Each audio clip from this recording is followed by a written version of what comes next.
नमस्ते दोस्तों, एक बार फिर से स्वागत है इस चैनल पर। बहुत समय पहले की बात है, किसी गांव में एक साधु रहा करता था। वो जब भी नाचता तो बारिश होती थी।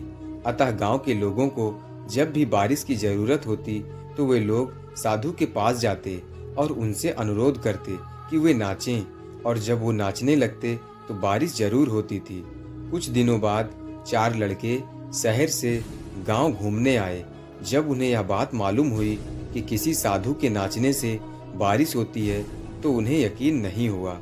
शहरी पढ़ाई लिखाई के घमंड में उन्होंने गांव वालों को चुनौती दे दी कि हम भी नाचेंगे तो बारिश होगी, और अगर हमारे नाचने से नहीं हुई तो उस साधु के नाचने से भी नहीं होगी। फिर क्या था, अगले दिन सुबह सुबह ही गांव वाले उन लड़कों को लेकर साधु की कुटिया पर पहुंचे। साधु को सारी बात बताई गई। फिर लड़कों ने नाचना शुरू किया। आधे घंटे बीते और पहला लड़का थक कर बैठ गया, पर बादल नहीं दिखे। कुछ देर में दूसरे ने भी यही किया, और 1 घंटा बीतते बीतते बाकी दोनों लड़के भी थक कर बैठ गए, पर बारिश नहीं हुई। अब साधु की बारी थी। उसने नाचना शुरू किया। 1 घंटा बीता, बारिश नहीं हुई। साधु नाचता रहा। 2 घंटा बीता, बारिश नहीं हुई, पर साधु तो रुकने का नाम ही नहीं ले रहा था।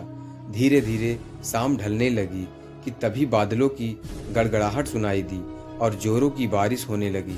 लड़के दंग रह गए और तुरंत साधु से क्षमा मांगी और पूछा, बाबा भला ऐसा क्यों हुआ कि हमारे नाचने से बारिश नहीं हुई और आपके नाचने से हो गई?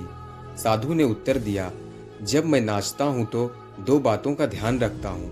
पहली बात, मैं ये सोचता हूँ कि अगर मैं नाचूंगा तो बारिश को होना ही पड़ेगा, और दूसरी ये कि मैं तब तक नाचूंगा जब तक कि बारिश ना हो जाए।